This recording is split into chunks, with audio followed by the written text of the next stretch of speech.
Once you can see what someone else did to you, their actions, the next question is even harder. And that next question is this: what have you done with it since? I know what they did. I know what took place, but what have you done with it? It turns out once we're wounded, we don't just sit there.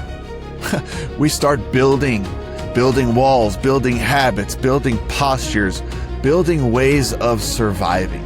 Some of what we build, it actually feels like wisdom. And some of it, at times, even feels like strength. Some wounds don't announce themselves through pain. They announce themselves through patterns, not by what hurt you, but by what you started doing because you were hurt. So, everybody, if you've ever caught yourself calling something peace or wisdom or it's just who I am, and then you had a quiet suspicion that it might actually be a wound wearing a disguise, stick with us today, because we're going to be turning that mirror around. Every person who's ever felt stuck in their career, their leadership, or their life has one thing in common. They're one breakthrough away from changing everything. Welcome to the Breakthrough Bros podcast. I'm Jeremy Flagg. And hey, I'm Henry Ballard. Between the two of us, we've spent decades coaching individuals and helping leaders navigate mindset shifts that create real, lasting change. Each episode, we bring you practical conversations designed to sharpen your thinking, strengthen your leadership, and help you move forward with clarity and confidence.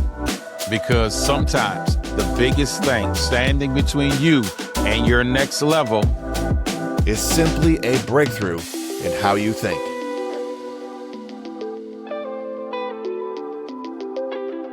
Hello, friends, and welcome back to the Breakthrough Bros podcast. Hey, listen, before we get going today, I've got just one request of everyone. If you're watching us, if you're listening to us, wherever you're engaging with our podcast, hit that subscribe button wherever you're watching or listening. It doesn't cost you a thing, and it notifies you when we've released new content. Remember, this subscription, it really doesn't cost you anything. So hit that subscribe button wherever you're following along, and it would be great to have you on board in that way. And leave us comments, reviews, anything that you can think of that you want to post to us. We would love to hear from you. We read every single one of them, don't we, Henry? Absolutely. We're looking forward to hearing from you. That's right. Now, listen, if you've been following along in August, we've been walking through Henry's recently revised and re-released book, A Remedy for a Sick Heart. There it is in the frame. Well done, my friend. And he's helping us heal our hearts and restore our relationships with this work. So be sure to pick up your own copy to enjoy all it has to offer by following the link in the show notes we have for you today. Now, last week, we went through 3 of the hardest wounds in Henry's book: disappointment, betrayal, and rejection. Those are the ones that get done to you. Yeah, man. As you said, those are the most difficult ones in the book. And, you know, at the end of last episode, I had something that really stuck with me and something that I've been thinking about all week. Once you can see what someone else did to you, their actions, the next question is even harder. And that next question is this: what have you done with it since? Let's say that again. What have you, I know what they did. I know what took place, but what have you done with it? And that question only matters because today we're looking at the 4 wounds, that the remaining 4 wounds of the 7 wounds of the heart, that are proof that, because, you know, when you really look at what happened to you and what you do with them, it means that you have to start making some decisions. But those decisions are not always what you think they are. Sometimes those decisions start as reactions. Yeah, and reactions are exactly where we're going today, because it turns out once we're wounded, we don't just sit there. We start building walls, building habits, building postures, building ways of surviving. Yeah, for sure. And here's what I found, Jay, that some of what we build, it actually feels like wisdom. And some of it at times even feels like strength. Yeah. But not all of it is, right? No, absolutely not. Not all of it. And here's why that's easy to miss. Some wounds stay open because they are severe, Mm, but other wounds stay open because of how they're being carried. And it's that second kind that we're actually naming today. Today, we're naming four of them, as I just alluded to. And here they are: unforgiveness, self-protection, lost hope, and isolation. okay. Because remember, naming them out loud is where the ground starts to shift underneath them. And by the end of today's episode, we'll have named all seven wounds like the ones the book actually identifies and unpacks. That's good. So, everybody, if you've ever caught yourself calling something peace or wisdom or it's just who I am, and then you had a quiet suspicion that it might actually be a wound wearing a disguise, stick with us today because we're going to be turning that mirror around and looking at the wounds that we've done to ourselves. I don't know why I'm hearing "The Man in the Mirror" by Michael Jackson, but yeah, I mean, it was one of my favorite songs growing up for that reason. Yeah. Because listen, some wounds don't announce themselves through pain. They announce themselves through patterns. That's good. Say that again, man. That's really good. Yeah. Some of the wounds that we can find ourselves dealing with, wrestling with, and even navigating, they don't announce themselves through pain. I know they hurt. I know it's hard, but that's not how they announce themselves. They announce themselves through patterns, not by what hurt you, but by what you started doing because you were hurt. I mean, we could stop now, man. That's the whole episode in one sentence. There it is. Yeah, it really is, because the four wounds that we're looking at in this particular episode aren't things that, happen to you. They're the things that you built in response to what happened to you. And that makes them trickier to spot. That makes them, harder to really see and pin down, because they usually look like coping. I'm getting through it. I'm white knuckling through it. But sometimes they even look like, as I alluded to already, they even look like wisdom and strength. And Right. if you've ever had a situation where you have gone through something long enough and you have not named it, listen, it can stop being something that you're doing and become something that you're just living in. In other words, you start surviving, and surviving quietly turns into a settled way of life. Yeah. It's a scary place to be for anyone who's there. So let's get started today by examining the first one of these wounds that we've done to ourselves, that we've built for ourselves, we'll say. And the one that people think, I would say most people think they understand it, but I don't personally think they actually do, especially having walked through some difficult moments in my own life. And that is unforgiveness. Yeah, that's a huge one, man. And I was listening to something yesterday, and it was a speaker, and they were saying that, as long as they're speaking, they're going to weave unforgiveness into their talk some kind of way, because that's where people really, really live. But here's the distinction that matters most. Unforgiveness isn't the same as remembering what happened. Honest memory actually says, this was wrong. That was jacked up. It shouldn't have happened. All of that. But unforgiveness says, I will keep this wrong alive, not out there, but I will keep this wrong alive inside of me. Yeah. Those two things, they sound similar on the surface, but are they? No, not at all. Listen, not even close. I would say to give some numbers, miles apart, if you will. One names the wound truthfully, and I think that's what we have to do.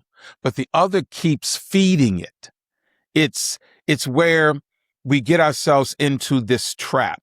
It usually disguises itself as, moral seriousness, like you're protecting, justice, you're standing against wrong, protecting your dignity, making sure the wrong doesn't get minimize. We try to do all of those things. Yeah.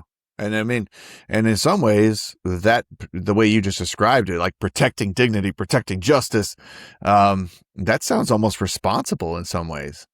Yeah, it absolutely is. It does. And there's a real concern underneath it though. And some wounds shouldn't be treated lightly. And let me just go on record by saying what happened to you, what you've had to endure, what you went through, I'm not minimizing it. I'm not downplaying it, but I'm talking about now what you do in light of that. There's an old warning I think about a lot. It's in the scriptures, Hebrews 12 and 15. It says, so we have to look at what has happened to us and what we're dealing with. And here's what the scriptures declare. See to it that no one fails to obtain grace, that no root, and here's the part I wanted to get at, no root of bitterness springs up and causes trouble. That root of bitterness. And it doesn't start as a tree, it starts as a root. It starts there as that which is hidden, and it's growing underneath the surface before you ever see it above the ground. That's what's so stealthy and deceptive about it. Yeah, that's a good point. And you really don't notice a root until it's already been growing for a while. You know what I mean? Yeah. And that's the exact danger. You know, hurt becomes resentment. Resentment becomes rehearsal, replaying the scene, the same scene over in your head over and over again. And it is that rehearsal that becomes the bitterness. And by the time that, you know, it shows up as coldness or suspicion or a short temper, the root already has been there for months. It's been doing its work. And I'm saying months, but sometimes, Jay, and you've seen this in your own coaching with individuals, it's been there for years. Yeah. Many years sometimes. Yeah. And by then, it's not just about them anymore. It's actually has begun to take over them. That's the way I like to frame it. It sharpens their tone. It makes them more suspicious. It makes it hard to receive kindness without wondering what's behind it. You know, everybody got an angle. You know, why you being nice? You know, Yes. It's like, I like to put it this way. When you see somebody in the morning and they say, good morning, what you trying to say? You know, it's like, come on, slow your roll. Right. Yeah. You know, but the offense isn't just something you're remembering. It's shaping how you move through everything else. Man, that's a really, really good distinction. And if anybody's been in contact with or is in constant contact with someone in their life that's bitter, that's exactly how you would describe them. Sort of easily ruffled, constantly suspicious. You know, there's I love my word etymology. So there's something in the word forgive itself that I got to point out. It literally comes from an old compound meaning to give completely. Not to excuse, not to forget, but to fully hand something over instead of holding on to it. The way I like to picture this, when I give this analogy to, let's say, a client who's struggling with an unforgiveness, something in their life that they've left unforgiven, or a person that's unforgiven, which is more than likely the case for all of us that struggle in this way. I like to think of the sheriff in a small town. So if you've ever been to like some sort of an Old West vibe or an Old West scene, or if you've been lucky enough to get on a Route 66 and go to a ghost town or something like that, you can think of it in your head, right? There's this sheriff with one jail cell, right? It's just a 10 by 10 office. It's got a desk and a jail cell. You know what I mean? Right. And that sheriff in that small town who has a prisoner has to tend to that prisoner, has to feed that prisoner, has to make sure that prisoner gets everything they need, take them to bathroom breaks, all of that stuff, has to constantly be watching the prisoner. So the question is, who's really in jail? Yeah. right? The sheriff or the prisoner, because you both got to be there. And that's what it's like when you're living in a state of unforgiveness towards someone. You're keeping them in jail, the jail of your heart, we'll say. Mm-hmm. And you're thinking that you're punishing them by keeping them there. But in reality, you're only punishing yourself. Yeah, man. You took me back to Mayberry just a moment ago. It's like RFD. just picturing the scene. But listen, that's the whole tension. That's the whole tension. Unforgiveness says they owe me. They should pay for this. And I can't let this go until they satisfy the debt. And I understand that impulse. Trust me, I understand it. Real wrong creates real loss. But holding the debt doesn't make you safe. And I think that's what people need to hear. Holding that debt, trying to be the debt collector, if you will, in that situation doesn't make you safe. It just means the offense keeps getting to live inside of you, live inside of your head rent free, and sometimes indefinitely. The debt you won't release reveals, and I need everybody to hear this statement, Jay. The debt you won't release reveals the mercy you're withholding. That's good. The debt you won't release reveals the mercy you're withholding. My goodness, that's a good one. So, I mean, the question on my mind is, what's the difference between forgiving somebody and being foolish about it? I think that's where a lot of people get stuck. Yeah, absolutely. It's a huge difference. And I want to be clear here. Forgiveness is not the same as trust. And I think sometimes we confuse those and sometimes conflate them, or allow other people to tell us, well, if you must not trust me if you forgave me. No. Yeah, it's not the same as reconciliation. It's not pretending the wrong was small. It's not removing the wise boundaries. No, you can forgive someone and still require truth from them.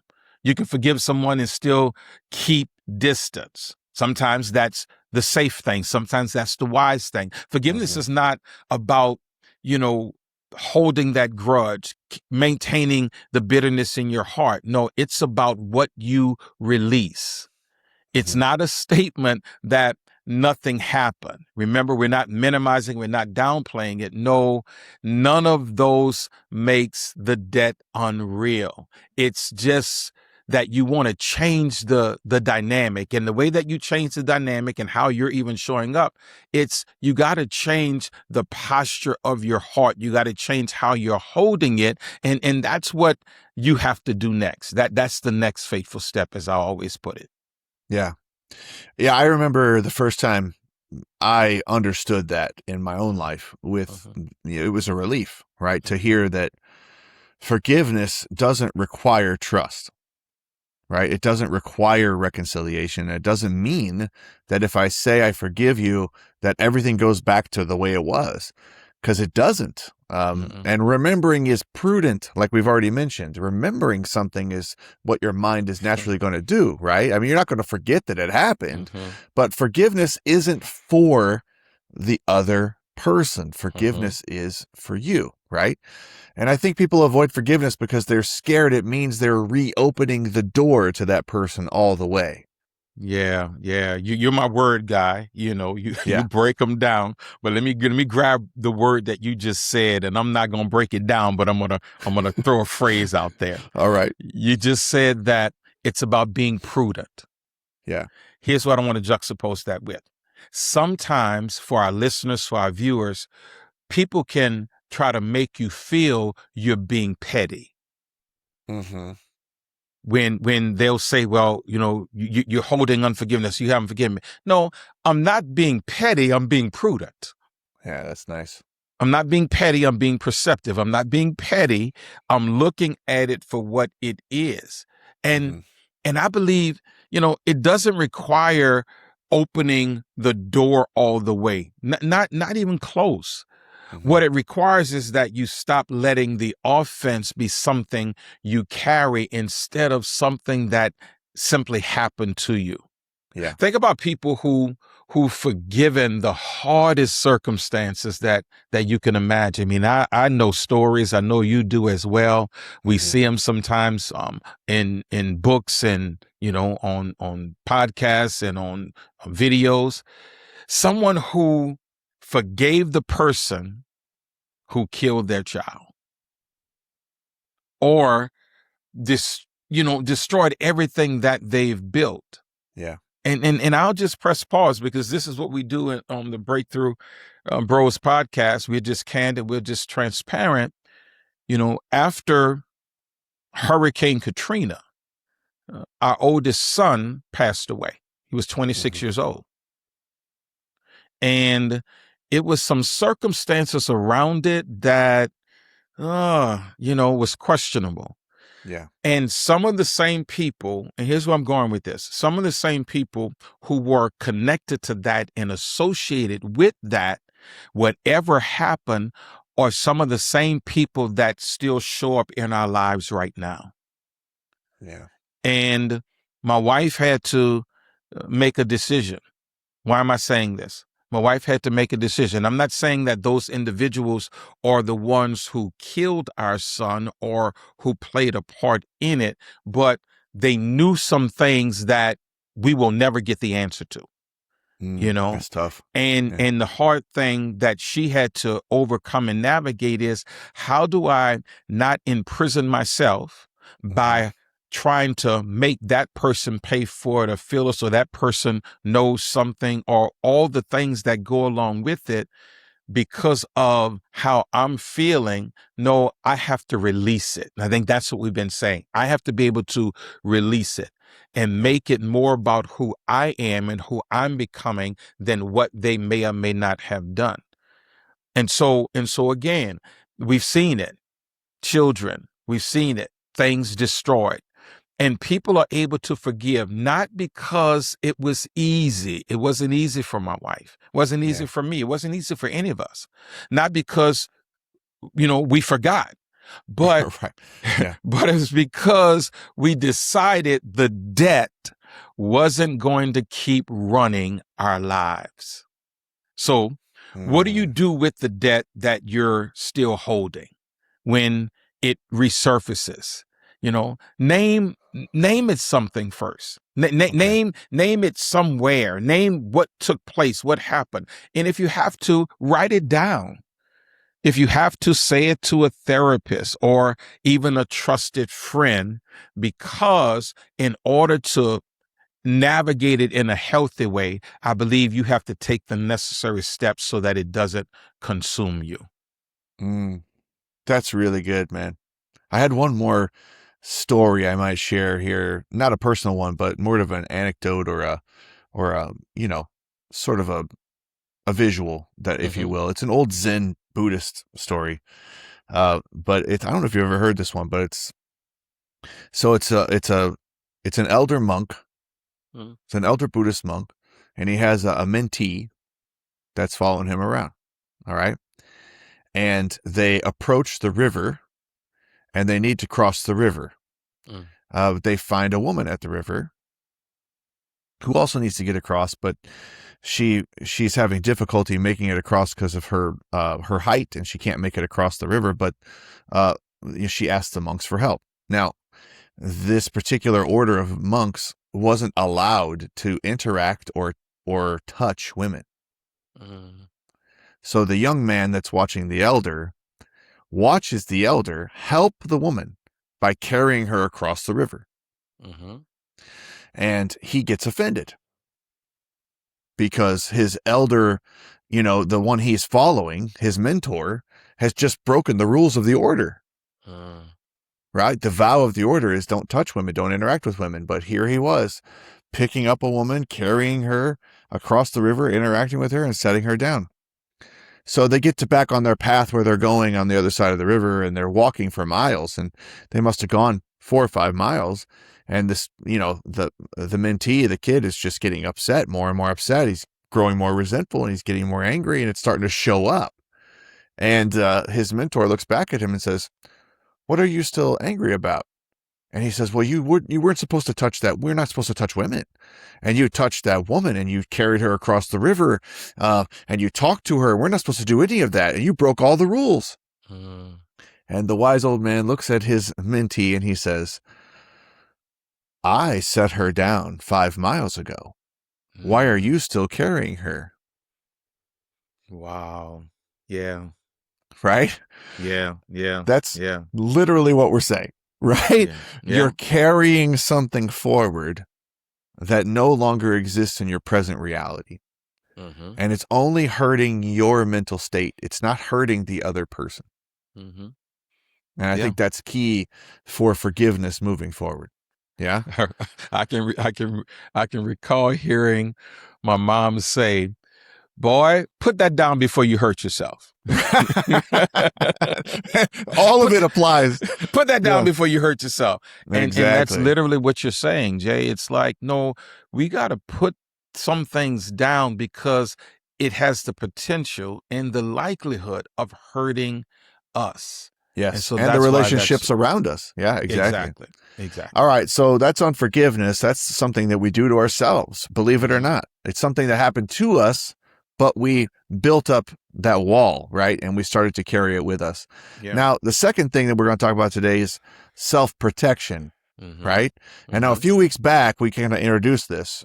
We talked about the difference between a boundary and a barrier. Yeah. A wall built from clarity versus a wall built from fear. That was the difference between a boundary and a barrier.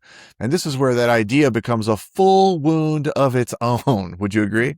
Yeah. So let me start with something I saw in Paris. And took my wife to Paris for our 25th wedding anniversary. Was trying to get the husband of the year. Yeah, yes. But I was trying to carry it over to the husband of the decade, but that's another story for another time. But there's a square called Place de la Bastille. And there's almost nothing there now. It's just a monument with traffic circling it. Yes, but I remember. Yeah. There's a line in the paving stones, or a line of paving stones actually, that trace the ground. It's in the ground, and it's marking where a fortress used to stand. Now, when I was there and preparing for this particular tour, I looked up the research, and it talked about the fact that it took 12 years to build it. The walls several meters thick and 100 feet high. And here's the thing. It held 4 centuries.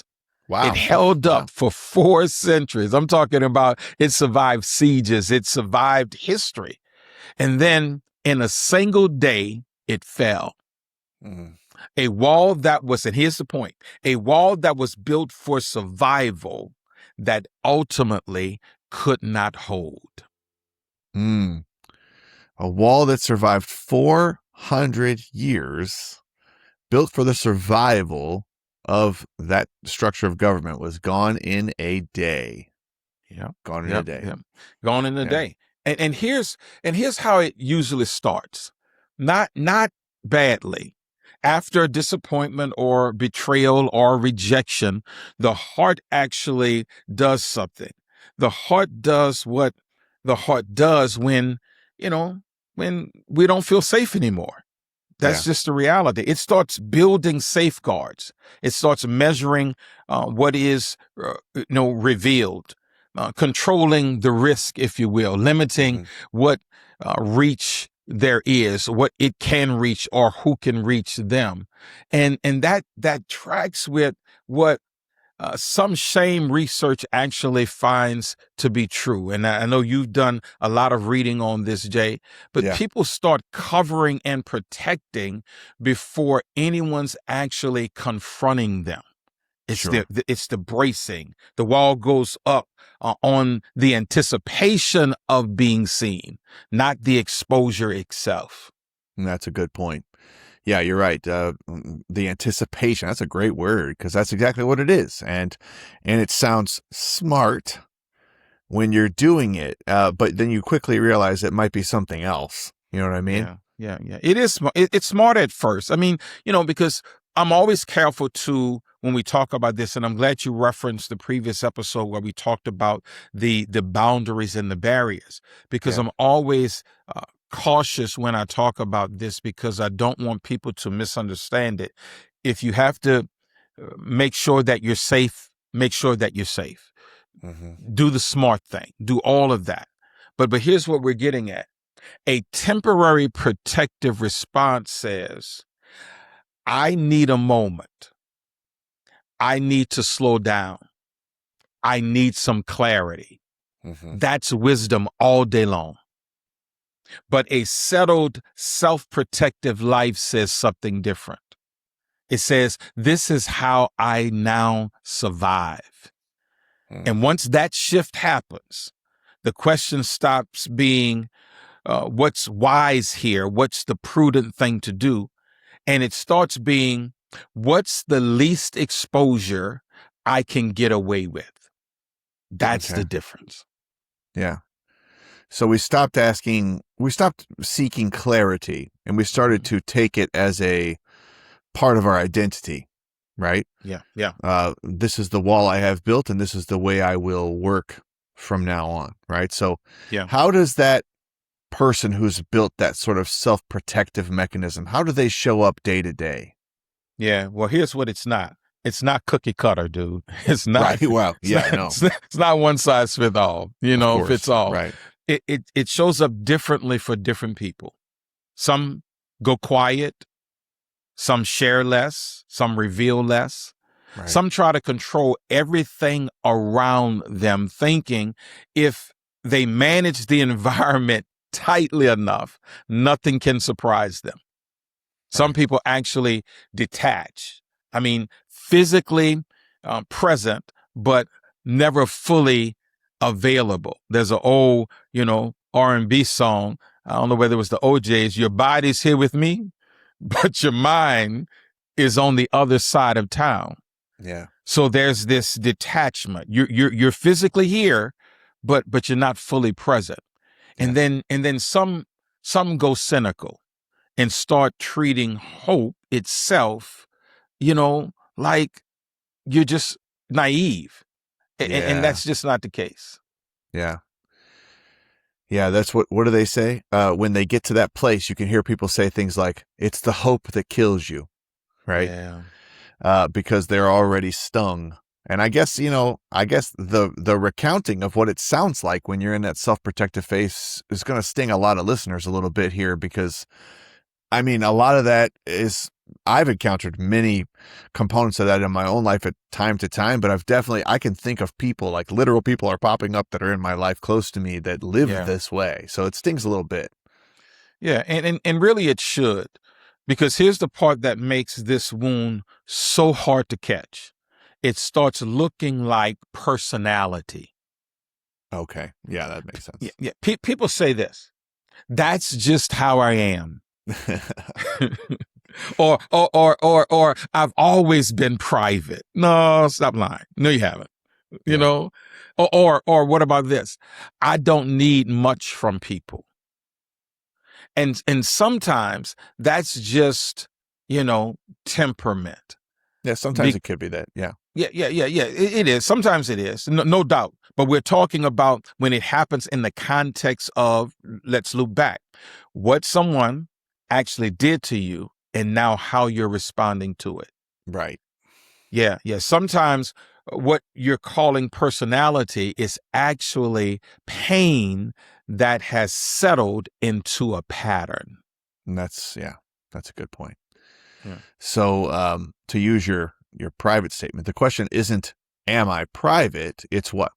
Yeah. It's, what did I learn to protect? And this is huge. What did I learn to protect and why? What if some of your restraint isn't temperament? What if it's training? But I mean, yeah, dude. But what doesn't cost long term to live that way? It costs everything.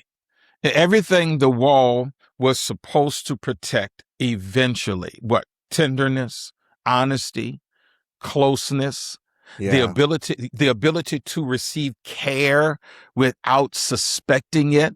I No, say just that one alluded to that. twice. Say Yeah, that one twice. the ability to receive care without suspecting it. Why are you being so Mm-hmm. nice? Like, Yep. because my grandmother taught me it's nice to be nice. I don't know, Nice. Yeah. maybe, Kindness you is, know? yeah, opens doors. Yeah. Exactly. And that's the paradox of this wound, dude. It becomes this. The wall that keeps pain out is the same wall that keeps help out as well. That's a really, really good point. Yep. Man, listen, our listeners know, our viewers know, because we talk about where we're from the New Orleans area.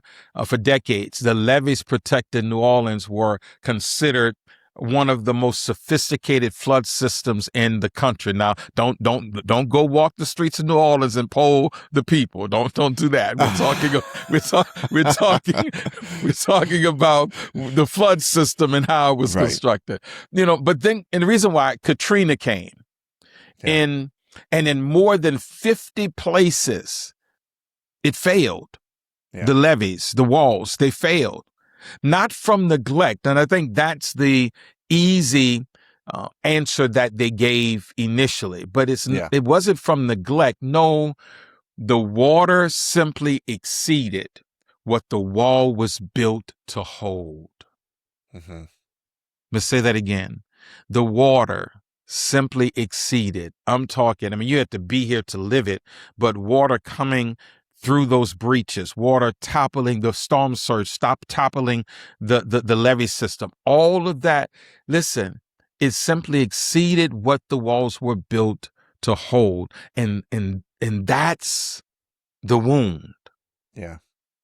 The wall isn't lazy. The wall isn't careless.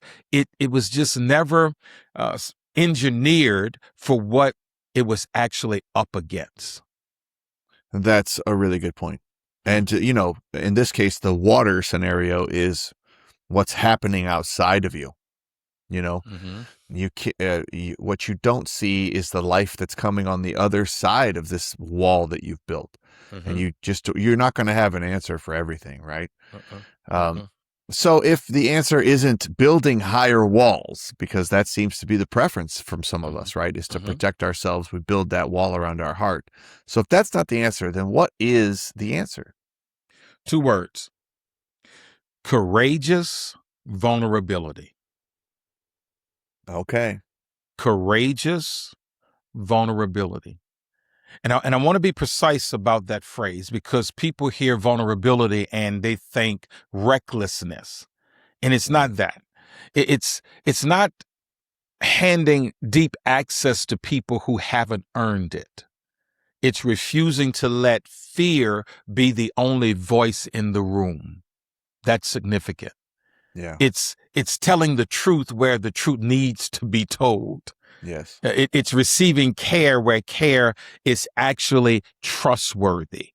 That's what we have to think about when we think about courageous vulnerability. Yeah. To roll back to what you said earlier, it sounds like wisdom is in the decision-making seat instead of fear in that case. That is exactly it. Exactly. Yeah, that's good, man. So we've been through unforgiveness today. We've talked about self-protection, the barriers that we build. Mm-hmm. Now let's talk about what you mentioned a second ago, the loss of hope. And this one connects directly to something we brought up last week, that learned helplessness research, right? Mm-hmm. The animal in the maze that stopped trying even after the door opened and they could find their way out easily. Yeah, it connects directly with that because, that's exactly what this wound is. There's a point that I believe people arrive at where they experience the prolonged disappointment and their heart stops expecting anything other than that. They no longer are leaning towards expectation. And here's the thing. It's not done loudly. It's done quietly. It's not done all at once, but a person can still find themselves showing up, still find themselves functioning, still checking all the boxes, and even being responsible, saying all the right things, doing all the right things. But inside, something has dimmed. Yeah, that's really good.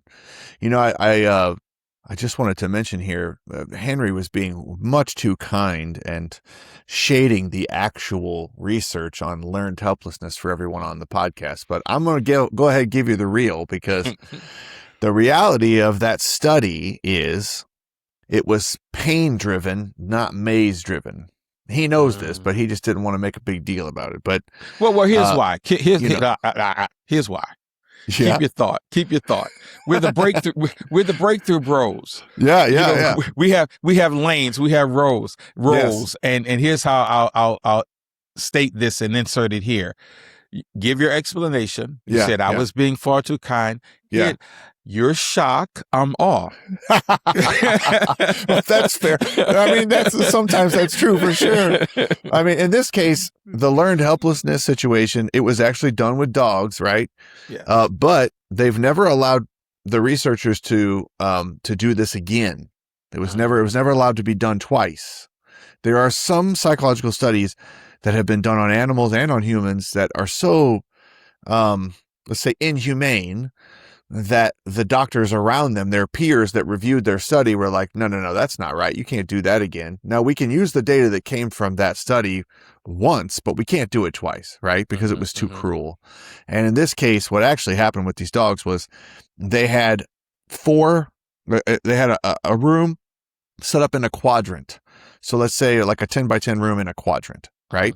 And each quadrant of the floor had a static electricity charge in it. So what happened at first is the floor is not charged at all. So they let the dog into the room and the dog runs around, does whatever. And then they charge one quadrant. So when it steps on it, it gets that static charge, right? And it doesn't feel good. So it stays in the other three quadrants. Then when it gets used to that, they turn on two, right? So now I've got half the room available to me without being hurt. I got the other half that pricks me or shocks me every time I hit it. You can see how this went. So then they go to the third. Now they're confined to 1/4 of the room. But it's still pain-free, but it's not free at all to move about the room, right? So it starts to get a little agitated. Then they charge all four. And then the dog is left with nowhere to go without being hurt. Yeah. Right? Without being hurt. Everywhere it goes, it gets this little prick of static electricity everywhere it goes. It's not enough to, stop the dog's heart or anything. It wasn't that cruel, but it's cruel enough to where it caused trauma in the dog, right? So the dog ends up laying down in whatever quadrant it decides to lay, because it realizes, I don't have anywhere else to go after it's tried to fight its way out of this scenario. It realizes I got nowhere to go. I can't go anywhere without feeling pain. And then what they did is they turned off all the quadrants, and they invited the dog out of the room, and it stayed in the same corner where it found itself in fully charged land, and it never wanted to leave. They eventually had to pick the dog up and take the dog out of the room. Wow. To prove to it that it was in a safer place. And I mean, that sounds a lot more cruel than just a maze, right? Yeah. But in reality, that's actually a little bit more true to what happens to us in real life, right? We experience a pain. Sometimes it happens multiple times. And then we start to get to the idea that, it's happening all around us and there's nothing we can do about it. And that's what it means by you've learned the idea of helplessness because there's no way out. Yeah. Right. Yeah. I think that's what's so interesting about the highlight of that real study, is because sometimes that's exactly how people manufacture that loss of hope, right? It's like, I can't hope anymore because everywhere I go, I get hurt. Do you know what I'm saying? Yeah. So there's it's a big difference, dude. There's a big difference, and sometimes we can, as we often talk about, conflating words and ideas and concepts between discouragement, feeling discouraged. There's There's the ache of, what's missing.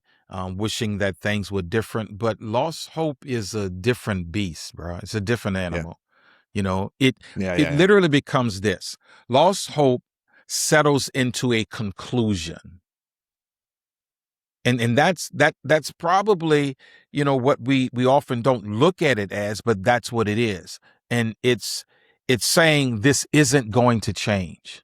Right. You can be discouraged and still be reaching. But lost hope has let go of reaching. That's what I'm getting at in the book. Lost hope Yes. lets go of reaching.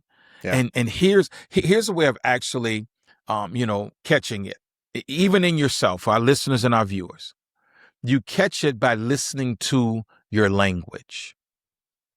Listen to your own tense. That's what I'm saying. Here it is. Okay. I hope this changes is one thing. I had hoped this would change is something entirely different. Mm. I hope this changes versus Right. I had hope this would change. And most people cross that line without ever making a decision about it out loud. Yeah. And then here we are back at the dog again, back to the scenario of the maze or the electrified floor.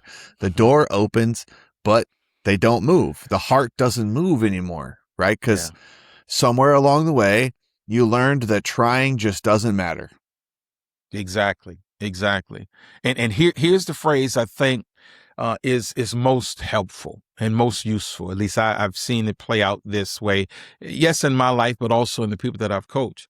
Hope deferred still longs. Still has a desire. Yes, it still has that desire. It stops, it stops asking, stops reaching, when you think about it becoming lost hope. But when it's deferred, it still longs. But when you surrender that hope, when you surrender, you stop longing, you stop asking, you stop reaching. Here it is. I like this. You stop imagining. Even imagining that it could be any way but how you're currently experiencing it. Yeah. And it usually disguises itself as something very, respectable, to put it nicely. Well, that's intriguing. Do explain.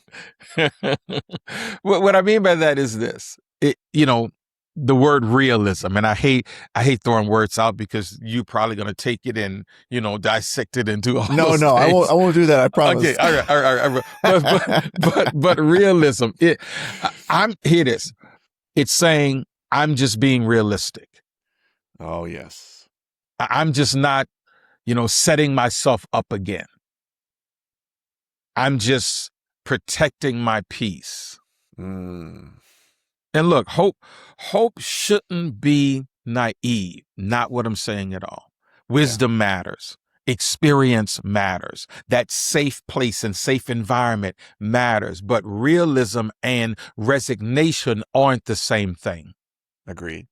Yeah. Resignation is just despair dressed up in what I would say is calmer language. Yeah. I think let's get into how we tell the difference between realist and resignation, or realism and resignation, because I think that's going to be a big distinction for some people. Yeah, for sure. Realism still leaves room for surprise.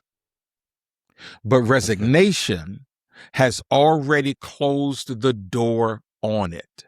Okay. If you've quietly decided something's never going to be different, never going to change, no matter what changes, that's not wisdom. That's a wound. I wrote the book, but that's a wound. That's a wound talking. Yeah, it is a wound talking. And I have to kind of, hold myself back sometimes, Jay, when I'm coaching people and having conversations, and I can hear certain things and I can hear it clearly. That's a wound talking. Yeah. It's like walking out. Here's how I like to put it. It's like walking out of a movie at its darkest scene and then telling everyone how it ends. You walked out at its darkest scene, and now you done left the movie, and you're telling everyone how it ends. Now, what you told them isn't wrong exactly.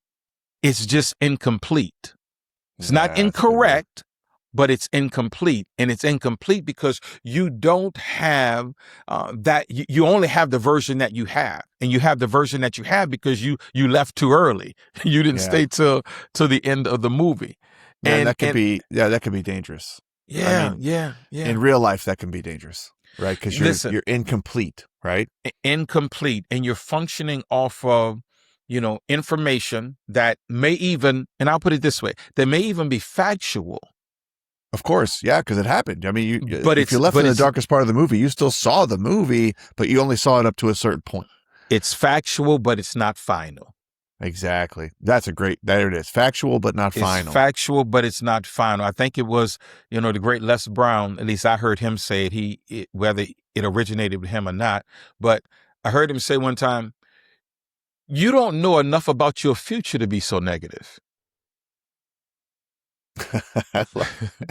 you don't know enough about your future to declare in this moment that you have lost hope. I mean, I think the most dangerous part of lost hope is that it doesn't come on in a dramatic fashion. Yeah. Right? It's when I'm coaching couples, I'm aware of what I've learned from Tony Robbins is the 3 stages of disillusionment. I don't even know if they're Tony's. I don't actually think they are. I think he borrowed them from someone else, but I can't remember all the names, so I'll just give them to you. But I'm aware of them when I'm talking to a couple. Most of the time, when a couple finds me in a coaching room, I'm the last stop on the divorce train. Because they've been to the pastor, they've been to the counselor, they've been to the therapists, and now they're coming to the coach because I'm the most expensive and I'm the last stop on the train. I'm still less expensive than a divorce lawyer and half of their things, right? For sure. And so, but they come to me in a state of sort of desperation and resignation. There's a little bit of that in both of them, right? And I'm constantly trying to gauge where they are on this particular path. So I'll call it the 3 stages of disillusionment in a couple are resistance. That's stage 1. When you're resisting one another, when you're resisting one another's quirks, when you're resisting one another's habits, one another's values even, there's resistance, right? But then the next phase, if you don't repair the resistance, then you end up in a state of rejection where you start to take it personally, where you start to feel like that resistance is now about you. Yeah. They're not rejecting the fact that you don't like to put your toothbrush in the toothbrush holder. They're rejecting the fact that you're not a fastidious person and that you don't align with their values. Now you're taking it personally. You're making it a character problem, right? Yes. And then that third phase is the one that creeps up on everybody, and it's what we're identifying as resentment. So resistance to rejection, and then rejection to resentment. The scary part about resentment is, as far as a pattern of behavior goes, is as a coach, it identifies itself as nothing's wrong. Yeah. It's the couple who attends the family function on a Saturday and signs divorce papers on a Wednesday. Dude. They look like everything's fine because they're no longer fighting. They're no longer in resistance. If you're in resistance, you're still fighting about it. You know what I mean? If you're in rejection, you're still getting offended and you're still upset and you're still trying to find a way out. But when you get to resentment, you've given up hope. Dude, you know what I mean? Dude, you hit the nail on the head. My wife just was telling me about a couple that separated, actually literally divorced. But I'm thinking, wait a minute, hold up. I was just sitting next to these 2 people not even a month ago. Yeah. Sitting next to them. Yeah. And I'm like, they're there and this, that, and that. Now she's told me, no, she done moved to another state. She's taken her maiden name. I looked on her Facebook profile. She done scrubbed all her photos of them together. I'm thinking, how did this happen? In Yeah. a month. It didn't happen in a month. Yeah. And to what you're saying, my friend, it's literally, in my estimation, the quietest wound on the list.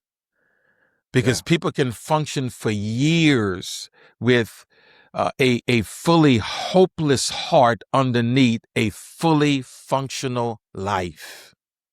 Man, you got the phrases today.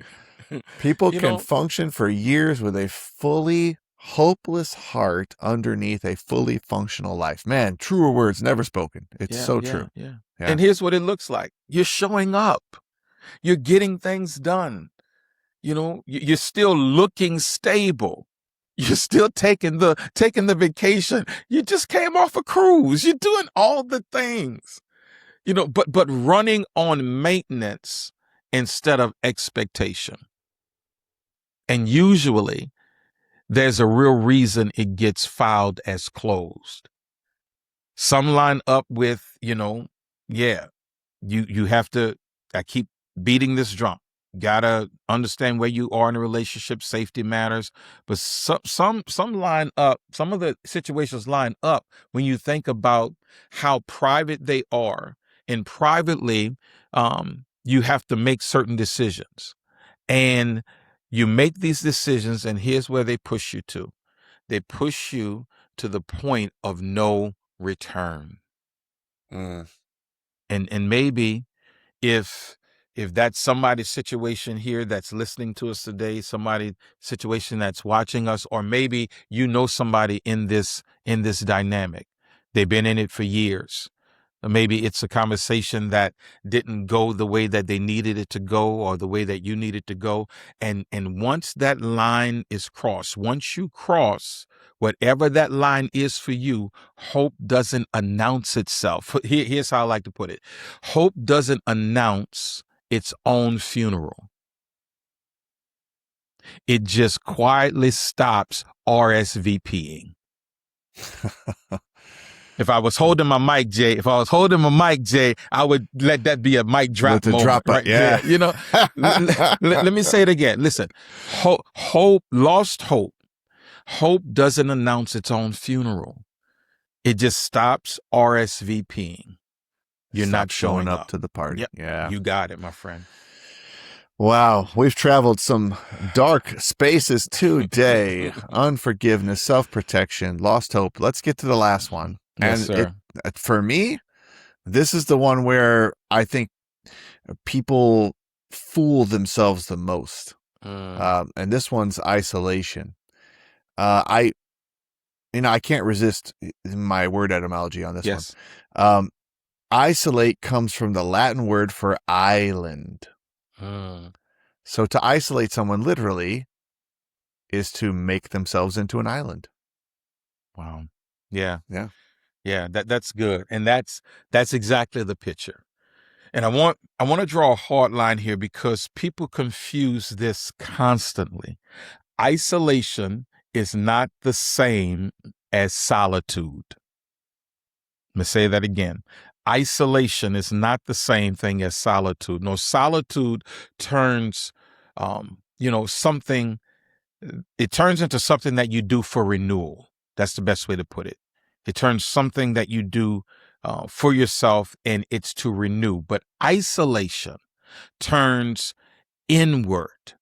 It turns from this place of connectedness, if I can put it that way, to this place of closeness, to a place where now you are trying to protect yourself. And man, your picture is perfect. You're out there on an island, as they say, all by yourself. Yeah. And one restores you, but the other one conceals you from other people. Yeah.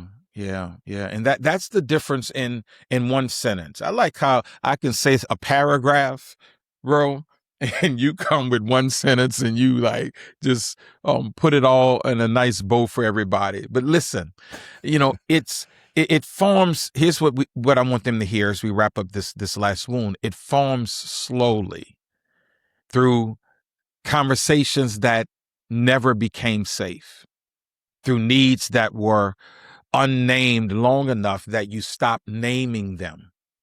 We just talked about it, through vulnerability that cost you and didn't pay off. At first it's small. That's how it starts. You stop bringing up certain things. You stop asking for certain kinds of help. It can start feeling like peace, but there's less, friction there. So that's the deceptive part of it. Right. That makes sense. Because, I mean, friction goes away when you're isolating yourself.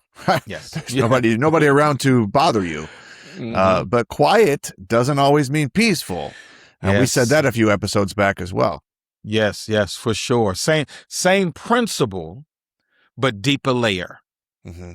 There's an old proverb that names this directly. Proverbs 18, verse number 1. It says, "Whoever isolates himself seeks his own desire. He breaks out against all sound judgment." Mm. Now that's a hard verse, my friend. Yeah. It's a hard verse, but it's not condemning. It's not condemning rest, and it's not condemning wise limits. No, it's warning about something else. It's Mm-hmm. warning about a person who withdraws so deeply that they stop being reachable by anyone's wisdom but their own. Yeah. I think that's key. And I've had to I've used that verse actually in the past to help win someone out of that state because they really weren't listening to anyone. And I'm like, that's the key indicator that you're isolated and you're not just seeking solitude, right? Yeah. The isolated person also, doesn't usually say, I don't need anyone. No. They say something quieter. Yeah. And here it is. I don't know if being known will actually help. Mm-hmm. And that's the real loss underneath this wound. Mm. Burdens stop being shared. Yeah. They just get carried privately, alone. And a burden carried alone doesn't usually get lighter, it gets heavier. Yeah. I've lived a good portion of my life that way. It's tough. I mean, at first it feels like you're supposed to do it alone because no one around you is helping. You know what I mean? And then it becomes almost a point of pride, because it's like, I'm doing this. I can do this on my own. You know what I mean? There's an old poem by John Donne called "No Man is an Island." You ever heard of this poem? I have. It begins with these two lines. No man is an island entire of itself. Every man is a piece of the continent, a part of the main. Man, that's good. It is good. Good reminder. Yeah. It is. And it's true that we were never built to carry weight completely alone. Mm-hmm. And the tragic part of isolation is that it doesn't just protect you from pain. It also cuts you off from the help that was supposed to meet you in the midst of it. That's good, man. And I want to say this, Jay. I know we're about to wrap up, but I want to say this, that we have each other. Yeah. The Breakthrough Bros. Sure. And as much as we talk about when the camera's on, man, if they could hear the conversations when the camera's off, Yes. but just being able to show up for each other, not live in isolation. And there are times it has happened from me to you and you to me, to the point where we'll get on a call, and even if we were going to record an episode that day, and you sense early on, nah, this is not a recording day. This is not happening today. This is not happening today. And then we spend the next hour and a half still talking. Or it happens the same way with you, because both of us are sensitive, and both of us sense that my brother should not have to carry what he's carrying alone today. Yeah. And we have I'll end with this. We have built up over the years enough relational capital to know that this is a safe place. And that's what I desire for our listeners. That's what I desire for our viewers, for them to be able to, one, trust that this is a safe place even for them, Yes. but also find that safe place where you can take the mask off and still be honored and still be valued and still be looked at for who you are. And I believe that we help each other when we refuse to allow ourselves to be that island Yeah, that's good. and just isolate ourselves from, as we said, what was really meant to and supposed to help us. Yeah, that's a really good point. I mean, the bottom line on this last one is we weren't made to live that way. We weren't made to live isolated from one another. We were made to be interconnected, and we were made to live in companionship with other humans. When we isolate ourselves away from our brothers and sisters, literally and figuratively, then we end up carrying weight that we don't need to carry, and it becomes very difficult for us to engage in life in a fulfilling way. Yeah, absolutely. Yeah. Absolutely. So, hey, here's where we are. 7 wounds, 7 wounds across 2 weeks. We've covered them. It was a mad dash to get through all 7 in 2 weeks. But again, you can go deeper into it. Well, what are the wounds? Disappointment, betrayal, rejection. Those are the ones that are done to us.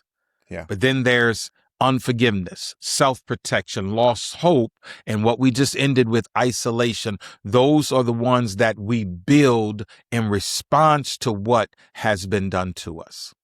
And that is a lot to sit with, everybody. It's a lot. Yeah, it is. It is. But I don't want you or anyone, who's listening to us, who's watching us, I don't want anyone to panic in that you have to figure this all out and where the 7 actually apply. And no. Take a breath. Usually it's not all 7. Trying to say, is this me? Is this me? Is this me? No, usually there's one that's the loudest right now. And that's what I want you to focus on.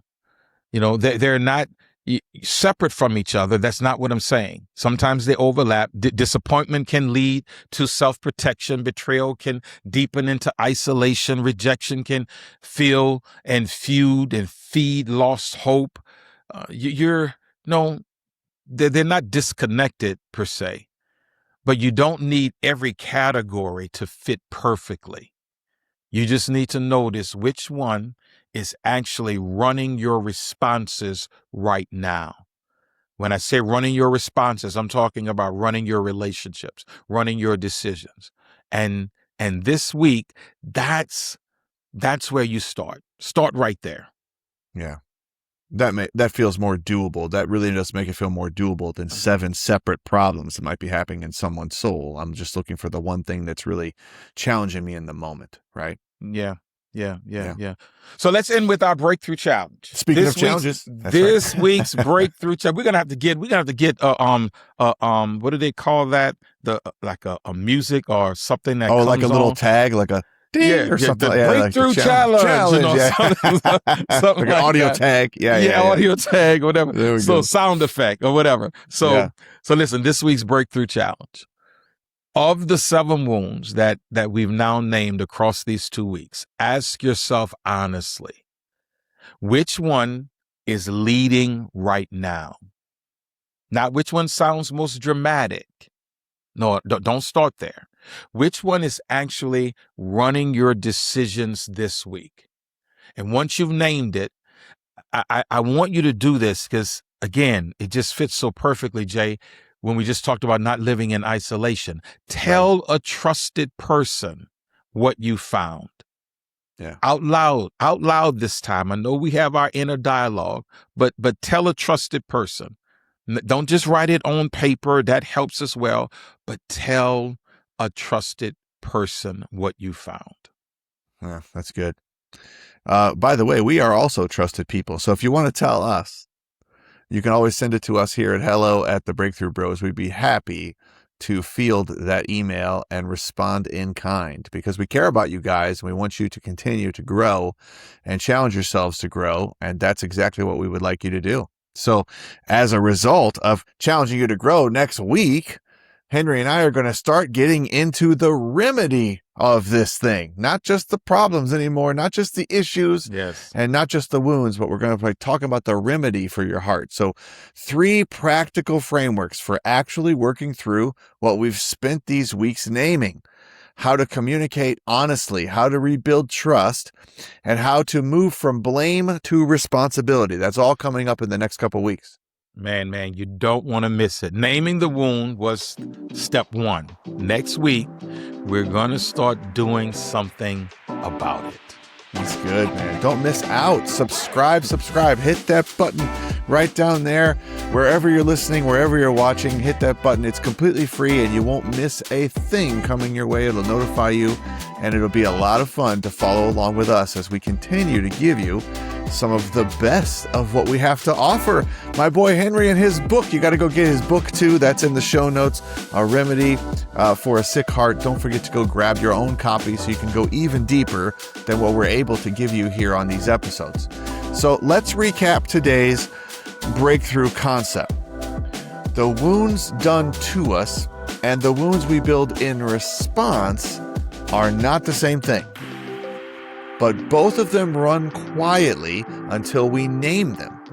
And naming them out loud is where the ground can begin to shift. Exactly. And remember, everybody, what you built to survive doesn't have to be what you live in forever. That's a good one, man. Great way to end it. Thank you, everyone, for spending part of your day with us. We're always grateful when you choose to grow with us. Hey, if this episode added value to your life, leave a review, share it with a friend. Be that trusted friend. Share it with somebody you know that will greatly benefit from it, and subscribe so you don't miss what's coming next. And don't forget to head over to our website, thebreakthroughbros.com, to subscribe to The Breakthrough Brief, our free weekly newsletter that we give leadership, relationship, and personal growth advice, and we help you turn what you've learned on the podcast into some real action. Don't miss out. Subscribe today. Hey, remember, everybody, your breakthrough is closer than you think. We'll see you next time. Bye, everybody.